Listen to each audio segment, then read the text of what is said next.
చాలా రకాల మిమిక్స్ చేశాడు, చాలా రకాలైనటువంటి స్కిట్స్ చేశాడు.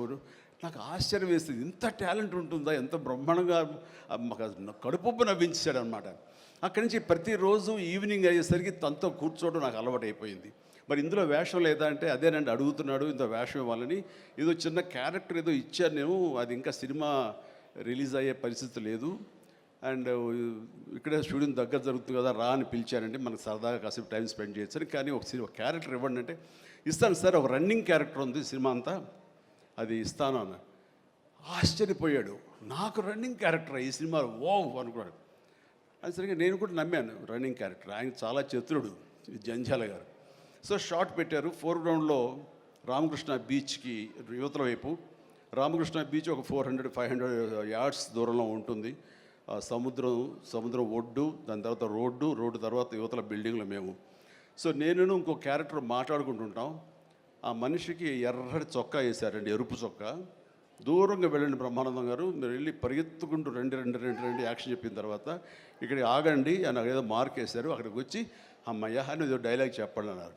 అలాగే సార్ యాక్షన్ అన్నారు. బ్రహ్మానందం పరిగెత్తుకుంటూ వస్తున్నాడు.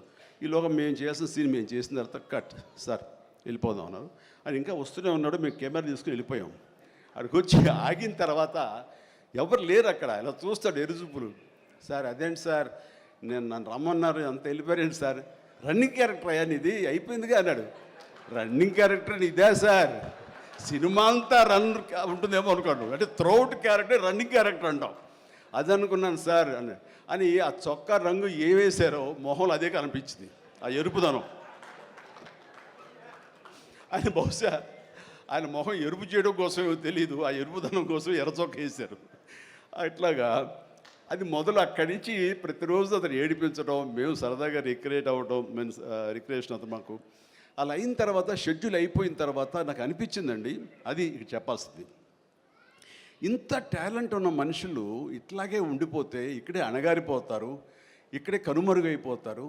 ఇది చెన్నై తీసుకెళ్తే, దెన్ మెడ్రాస్ తీసుకెళ్తే మనతో పాటు ఉంచుకుంటే, మనకున్న పరిచయాలకు అందరితో పరిచయం చేస్తే, ఇలాంటి టాలెంటు ఇంత కొత్తదనంగా కామెడీ చేస్తూ అలరిస్తుంటే, ఇలాంటి వాళ్ళకి జస్ట్ భుజం చేయూతను అందిస్తే, భుజం కాస్తే కనుక వీళ్ళకి ఎక్కడికో వెళ్ళిపోతారు కదా. ఆ పని ఎందుకు చేయకూడదు, ఎందుకో స్ఫురణకు వచ్చింది. అండ్ జంధ్యాల గారు ఇచ్చేవరే, కానీ ఆయనకి లిమిటేషన్స్ ఉంటాయి. బట్ నాకున్న పరిచయాల దృష్ట్యా, బ్రహ్మానందం నువ్వు ఎక్కడ వెళ్ళాలి అని, ఇంకా అత్రి వెళ్ళిపోతాను సార్, మళ్ళీ లీవ్ అయిపోతున్నాను. నువ్వు వెళ్ళలేదు, రేపు పొద్దున్న నాతో పాటు మెడ్రాస్ వస్తావు, ఏమవుతుందంటే ఫ్రెండ్కి చెప్పి లీవ్ ఎక్స్టెండ్ చేయిస్తాను సార్ అన్నాడు.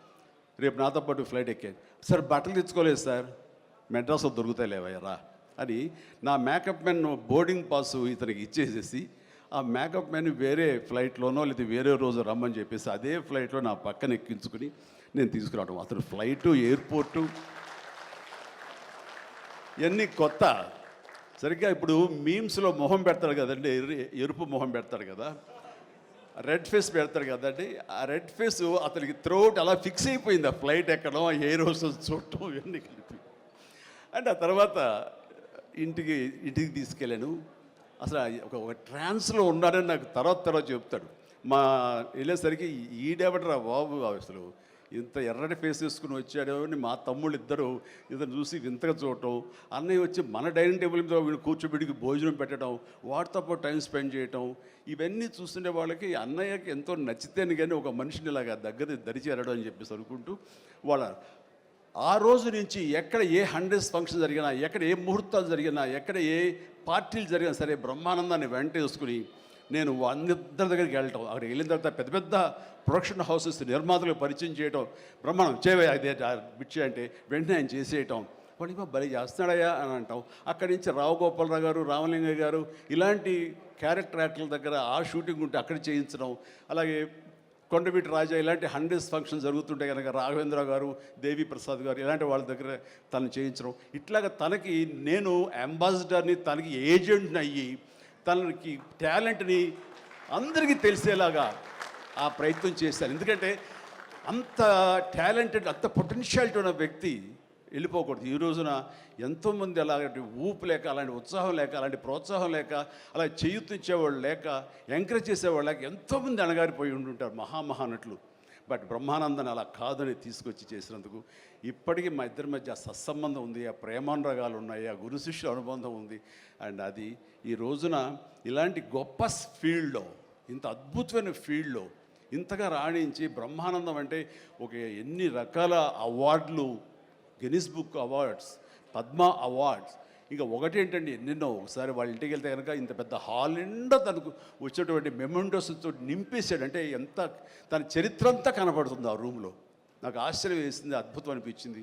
అలాంటి బ్రహ్మానందం ఇలాంటి ఫీల్డ్లో తన బిడ్డలను కూడా తీసుకురావాలి అంటూ ఈ రోజున రాజా గౌతమ్ 2-3 సినిమాలు చేసినా సరే, అవి అంతంతగా అలరించినా సరే, బట్ ఈ సినిమా మళ్ళీ మనకు ప్రయత్నం చేస్తున్నప్పుడు బ్రహ్మానందంతో పాటు మరొక ఇంట్లో వ్యక్తిగా దానికి రావాలి, ఈ సభకు రావాలి, దీనికి 10 మందికి తెలిసొచ్చేలాగా నా ప్రయత్నం, మన వంతు ప్రయత్నం చేయాలి అని. ఆ తర్వాత దీని డైరెక్టర్ నిఖిల్, యంగ్స్టర్స్, ఈ యంగ్స్టర్స్ యొక్క థాట్స్ చాలా ఫ్రెష్గా ఉంటాయి. ఇలాంటి ఫ్రెష్ థాట్స్, ఇలా మోడర్న్ టేకింగ్ తోటి వాళ్ళు ఖచ్చితంగా జనం పల్స్ బాగా తెలిసిన వాళ్ళు కాబట్టి వాళ్ళు తీయాల్సిన విధంగా ఇది అద్భుతంగా తీస్తారని, సరిగ్గా ఫిబ్రవరి 14th ఈ సినిమా వస్తుంది, అలరిస్తున్న ప్రగాఢమైన నమ్మకం నాకుంది. కాబట్టి ఈ సినిమాని డైరెక్ట్ చేసినటువంటి నిఖిల్కి, అలాగే రాహుల్కి నిర్మాతకి, అండ్ మిగతా సభ్యులందరూ ఎవరైతే ఉన్నారో టెక్నీషియన్స్, మన సార్ పేరున మ్యూజిక్ డైరెక్టరు శాండిలియా గారికి, అండ్ వీళ్ళందరికీ నేను మనస్ఫూర్తిగా అభినందన తెలియజేస్తాను. ఇక నాకు ఇష్టమైన నటుల్లో మళ్ళీ మన రఘుబాబు, తర్వాత వెన్నెల కిషోర్ గారు, మన రాజీవ్, అండ్ వీళ్ళు ఇందులో ఈ సినిమాలు ఉండటం అనేది మామూలు సినిమా కాదు, చాలా పెద్ద సినిమా అన్న భావం కలిగింది. అండ్ ఖచ్చితంగా వాళ్ళందరి సపోర్టు ఈ సినిమా ఒక నిండుదనాన్ని తీసుకొచ్చిందని నేను భావిస్తున్నాను. అండ్ ఇంతమంది ఉంటే కనుక ఖచ్చితంగా ఈ సినిమాకి వెళ్ళాలి అనే భావం కూడా ప్రతి ప్రేక్షకుడికి కలుగుతుంది. దానికి అంత సపోర్ట్ చేసి ఆడియన్స్ని థియేటర్కి రాబట్టేంత కెపాసిటీ ఉన్నటువంటి అద్భుతమైన నటులు రాజీవ్ కానీ, మన బ్రహ్మానందం, మన రఘు కానివ్వండి, అలాగే వెన్నెల కిషోర్. సో వీళ్ళందరూ ఉండటం అనేది చూస్తుంటే అత్యద్భుతం. అలాగే ఇంకా అమ్మాయిల పేర్లు మర్చిపోతానంటే రాసుకున్నాను.